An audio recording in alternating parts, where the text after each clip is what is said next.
امیر المومنین خلیفہ ثانی حضرت عمر فاروق رضی اللہ تعالیٰ عنہ، ان کی نبی کریم صلی اللہ علیہ وسلم سے کوئی قرابت اور رشتہ داری تھی؟ جی بالکل، تین رشتہ داریاں تھیں۔ ایک تو 7ویں یا 8ویں نمبر پر جا کر آپ صلی اللہ علیہ وسلم کا اور حضرت عمر رضی اللہ تعالیٰ عنہ کا سلسلہ نسب مل جاتا ہے، کعب بن لؤئی پر جا کر مل جاتا ہے۔ تو دوسری رشتہ داری حضرت علی رضی اللہ تعالیٰ عنہ کی بیٹی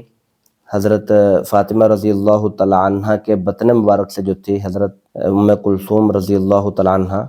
حضرت عمر رضی اللہ تعالیٰ عنہ کا ان سے نکاح بھی ہوا، تو یہ دوسری رشتہ داری ہوگی جو آپ صلی اللہ علیہ وسلم کی نواسی تھی، سگی نواسی۔ آپ صلی اللہ علیہ وسلم کی نواسی سے حضرت عمر کا نکاح ہوا۔ تیسرے نمبر پر حضرت عمر رضی اللہ تعالیٰ عنہ کی بیٹی حضرت حفصہ رضی اللہ تعالیٰ عنہ کا نکاح آپ صلی اللہ علیہ وسلم سے ہوا،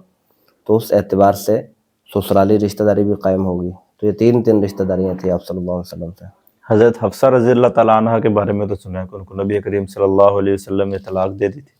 ہاں جی، ایک غیر مشہور روایت ہے، اس کے اندر آتا ہے کہ آپ صلی اللہ علیہ وسلم نے حضرت حفصہ رضی اللہ تعالیٰ عنہ کو طلاق دے دی تھی، لیکن حضرت جبرائیل علیہ السلام آئے اور آ کر آپ صلی اللہ علیہ وسلم کو رجوع کرنے کے لیے کہا کہ اللہ کی طرف سے پیغام لے کر آئے تھے، تو پھر آپ صلی اللہ علیہ وسلم نے ان سے رجوع کر لیا تھا۔ لیکن جو مشہور روایت ہے، حضرت عمار بن یاسر رضی اللہ تعالیٰ عنہ اس کو روایت کرنے والے ہیں، وہ فرماتے ہیں کہ اراد النبی صلی اللہ علیہ وسلم ان یطلق حفصہ، آپ صلی اللہ علیہ وسلم نے صرف ارادہ کیا تھا حضرت حفصہ رضی اللہ تعالیٰ عنہ کو طلاق دینے کا۔ پھر آگے فرماتے ہیں کہ وہ بڑی نیک تھی، بڑی روزے دار تھی، لیکن پھر فرمایا کہ وہ آخر تک آپ صلی اللہ علیہ وسلم کی بیوی ہی رہی۔ تو اس میں کوئی شک نہیں ہے، آخر تک آپ صلی اللہ علیہ وسلم کی بیوی ہونے میں کوئی شک نہیں ہے۔ طلاق دے دی تھی جن کے نزدیک، ان کے نزدیک رجوع کر لیا تھا،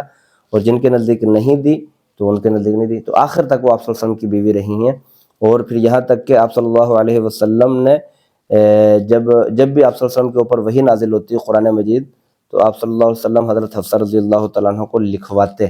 حضرت حفصہ رضی اللہ تعالیٰ عنہ اس وحی کو لکھتے، کیونکہ لکھنا پڑھنا آتا تھا۔ حضرت حفصہ رضی اللہ تعالیٰ عنہ اس کو جمع کرتے رہیں،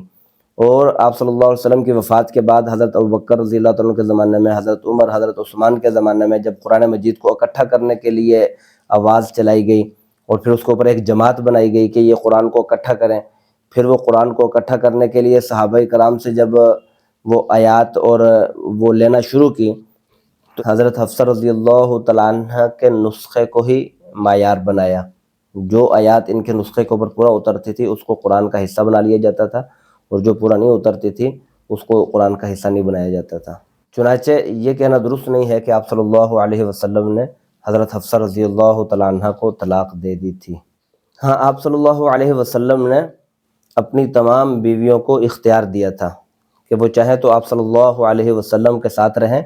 اور جو تکالیف آئیں اور جو مصیبتیں آئیں، جو مشقتیں آئیں آپ صلی اللہ علیہ وسلم کے ساتھ رہنے میں، تو ان کو برداشت کریں،